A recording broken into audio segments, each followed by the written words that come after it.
Édition du 15 octobre 2006. Et voici votre animateur. Qu'est-ce que t'as, Gérard? Polo, mon fils Marcel, est le descendant direct de Jésus-Christ. Je te le dis. Donc, ça veut dire que toi, Gérard, là, tu te trouves avec l'autre, là, le rapporteur, l'oratoire, la Saint-Joseph. Et puis, ça veut dire aussi que Georgette est vierge. Non, non, Georgette n'est pas vierge. Qu'est-ce que tu veux dire, Roger? Je dis ça de même. Un guess.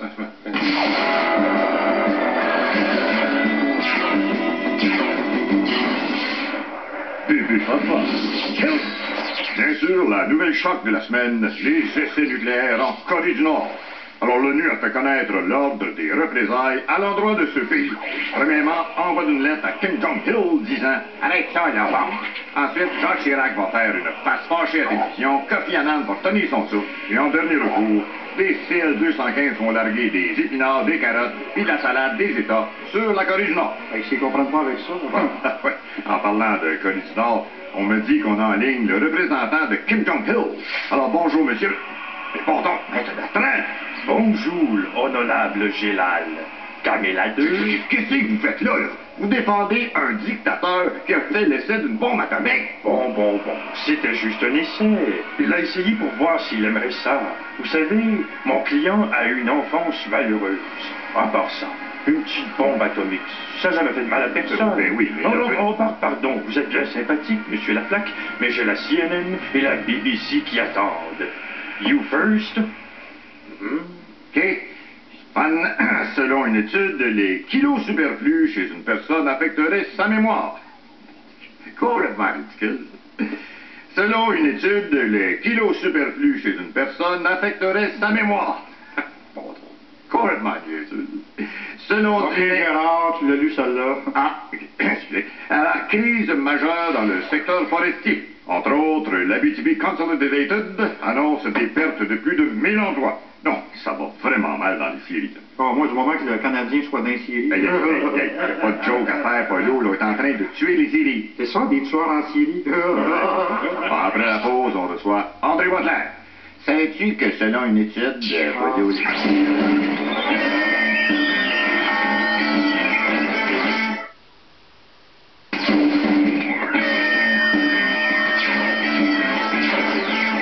André Wadler est ce qu'on appelle un politicien de carrière. Autrement dit, c'est un homme qui n'a jamais eu de job dans sa vie en dehors de la politique. Mais M. Wadler est-il capable de faire autre chose? Voici donc le premier défi. André, es-tu capable? André, es-tu capable?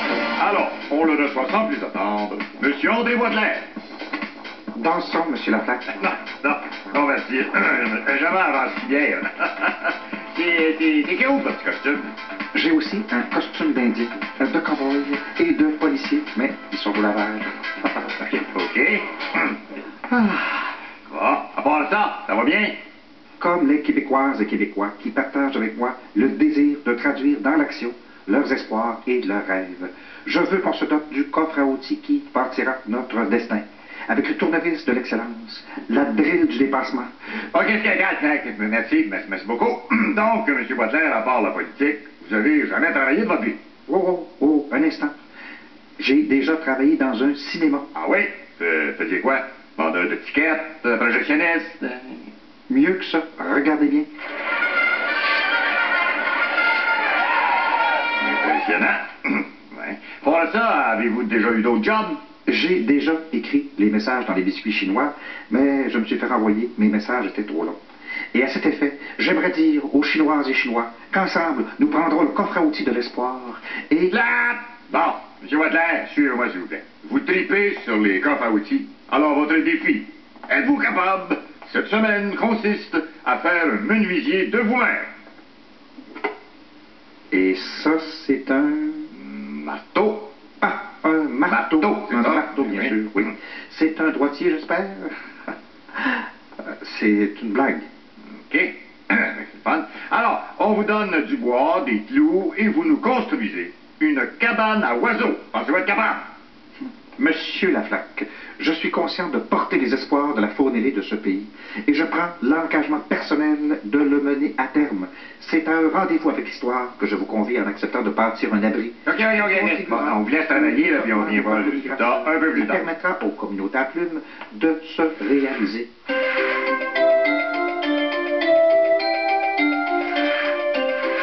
Ah, une bonne chose pour toi, Walou. C'est Jacques Villeneuve, tu sais, qui voulait rentrer dans la police. Ouais. Fait que la police, il est resté là, puis il est rentré dans le mur pareil. Oh, ben.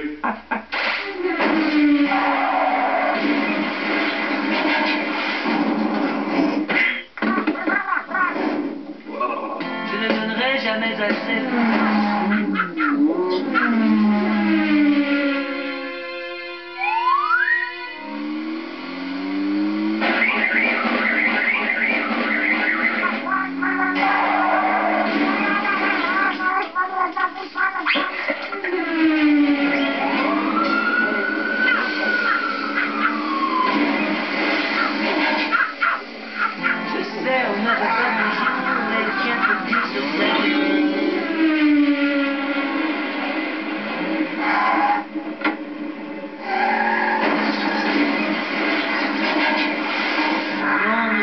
Pas maintenant, en quelques temps pour y penser. Accepterais-tu de m'épouser pour se souvenir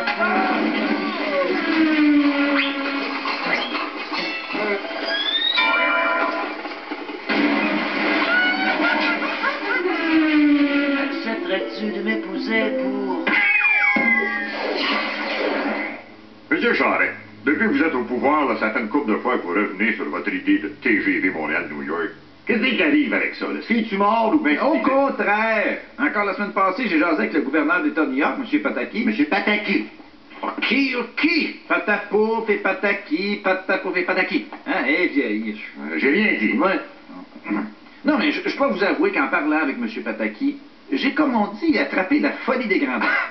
Ça devait être facile. Il vous manquait juste la grandeur. Et on parle quand même de milliards de dépenses. Est-ce que ça vaut la peine? Ben, écoutez, il y a plusieurs Québécois qui n'ont jamais vu New York, hein? À commencer par Daniel Lavoie. Oui, mais il y en a bien d'autres qui voudraient voir la mer comme Michel Alibas. C'est pas de raison de faire un train express de Terre-Neuve. Non, mais on va se dire les vraies affaires, là. Hein? Il y a bien du monde qui va pas à New York parce que c'est trop long. Écoutez, c'est un trajet de 8 heures. Avec le TGV, là, ça va prendre juste 3h15. Ça représente une économie de... une économie écœurante, hein? Oui, je suis pas encore convaincu. Mais monsieur Laflaque, un peu de vision. Permettez-vous de rêver, de voir grand. Parce que New York, c'est le toit du monde. New York, c'est une fenêtre sur l'univers entier. New York, je suis prêt. If I can make it there, I'll make it anywhere. Je suis prêt. Sauter sur mon train qui nous amène à New York quand on est au cœur de Manhattan. On est loin de Manhattan. Ça va juste coûter 2 milliards.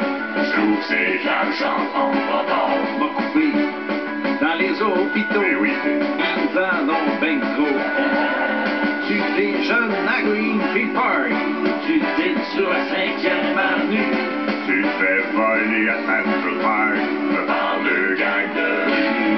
Je suis prêt sur mon TGV. À moi les shows sur Broadway, le fantôme de l'opéra et Cats. Je garde Elvis Story. Sortez dans le train. We are leaving Montreal. Il est prêt. Je suis prêt. Prochain arrêt, c'est Carnegie Hall. Je suis prêt à croquer la grosse pomme. Ça prendrait un référendum. Être à Times Square en 3h15. J'aime mieux prendre mon char.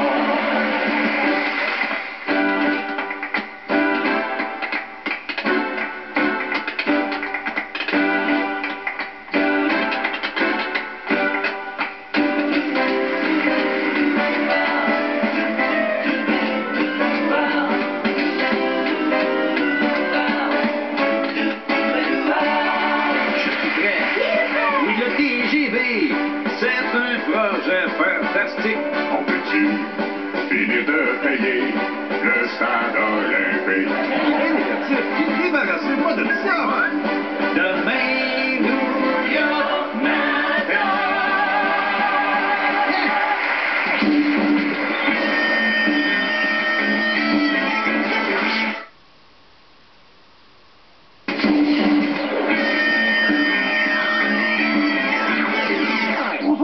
très chère Sarah Harley.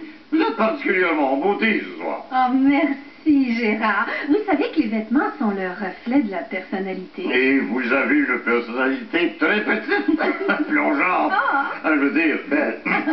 Qu'est-ce que vous nous avez préparé cette semaine? Ah, j'ai travaillé très fort pour vous sortir ce qu'il y a de plus hot. Il y a déjà une bonne partie de la job de fait. Ah, vous savez, Gérard, que Paris Hilton continue son année sabbatique sexuelle. Oui. Elle a juré de ne pas avoir de relations sexuelles pendant une année entière. Elle dit que ça l'aide à se concentrer et mieux performer. Et ça va très bien. Après plusieurs mois pas de sexe, elle est capable d'additionner 3 plus 3 sans faire d'erreur.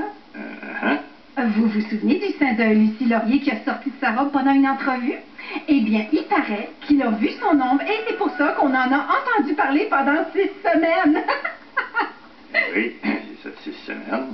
Oui, et j'ai un scoop sur Britney Spears. Il paraît que pendant qu'elle était enceinte, elle s'est fait poser un implant en silicone pour faire grossir sa bédaine de femme enceinte. C'est bizarre, j'ai l'impression que personne n'écoute ce que je dis. Gérard! Quoi, voyons? Sarah Laurie. Qu'est-ce que ça, Sarah Harley? Ben, Sarah va lâcher son vivant. Oh non! Oh mon Dieu! Oh, c'est pas vrai, vous avez pas... Il y a quelqu'un qui a vu quelque chose? Vous autres, les gars, avez-vous... Oh, c'est abominable! Oh, je suis pas de bonne humeur, là, hein? J'ai jamais été aussi embarrassée de toute ma vie. Hey, vous devez en avoir pour 20-25 bonnes secondes, certains. C'est honteux. Regardez-moi ça, là. Tassez-vous! Je vous interdis de mettre ces images-là sur le site internet youtube.com, c'est clair? youtube.com. Comment vous dites ça? Pas question que je l'épelle en plus, hein? utube.com. Pas trop vite. Hey, si quelqu'un met ces images-là sur le site, des centaines de milliers de personnes vont pouvoir les visionner. Et peut-être là-dedans des producteurs et des réalisateurs de cinéma. C'est écœurant. Surtout que depuis peu, là, il y a une option ralentie. En tout cas, j'espère que personne va vouloir en parler. La semaine, Musique Plus, La Fureur, tout le monde en parle. La fosse aux lionnes, oui, même les lionnes, là, je serais prête à y aller pour ne pas en parler. Je sympathise tellement avec vous. Oh! J'aurais jamais dû mettre mon numéro de téléphone personnel dans le bottin. Je rentre à la maison, là, vite. Non, Sarah Harley, non, ne partez pas, non. Pas là au bâtard, toute ta grande trappe. Mais quoi? Mais oui, pour une fois que Sarah avait du contenu. L'éditorial de la semaine, les animaux de compagnie, les enfants du ciel. Ah, les animaux de compagnie. Ces braves petites bêtes qui nous donnent tant en échange de quelques caresses. En fait, ça, c'était avant. Quand on voit un chien, mais ça se résumait à lui faire prendre sa marche, lui lancer le frisbee, puis le laisser sentir le derrière du chien du voisin. Mais là, c'est pas assez, ça. À cette heure, le monde traite les animaux comme des humains. Chien, elle a triste, on l'amène chez la psy. Hey! Ça m'a pris 2 ans dompter Tarzan pour qu'il gagne pas ses meubles. Faut pas y payer un psy, faut lui dire de s'étendre ses divans. Puis ça dit quoi, un psy à un chien? Ton problème est d'être ta mère, c'est une chienne? Les restes de table, ça non plus, on donne plus ça à nos petits animaux. Mais non, ça prend des boulettes nutritives, équilibrées, faites avec des ingrédients de haute qualité au goût dont les chiens rapaillent. Hey, on s'est entendu que les critères gastronomiques de Rottweiler qui se lèchent la bisoune en 2 bouchées, il me semble que ça doit pas être très, très, très élevé. Il y a ceux qui habillent le chien aussi. C'est quoi l'idée? Si j'ai un poisson rouge, faut-tu que j'achète un speedo et un pince-nez? Puis il y a des races de chiens, là, que je suis plus capable. Un caniche. Un écureuil avec du chac, qui se prend pour un chien. Un pitbull. Tu fais quoi avec ça? Tu y montes à donner à la patte, tu sais réussi, tu y laisses te manger à la main. Mais pire que n'importe quel chien. Mesdames et messieurs, il y a les chats. Ça rapporte pas le journal. Ça vient pas te voir quand tu rentres à la maison. Ça brosse pas la queue quand c'est content. C'est snob, ça pète plus haut que le trou parce que ça tombe sur ses pattes et que ça fait des annonces de paquets de toilette. Tant qu'à moi, il pourrait toutes les empailler puis les vendre comme épouvantail à souris. Il y a aussi ceux qui gardent un furet. Un furet! Une chenille de 5 livres. Tu fais quoi avec ça? Même en nature, les autres animaux regardent ça mais ils comprennent pas. À quoi ça sert? Pour ça, c'est dangereux. Ça se faufile partout. Ça même qu'il y en a qui sont déjà arrivés à l'urgence avec un furet dedans le...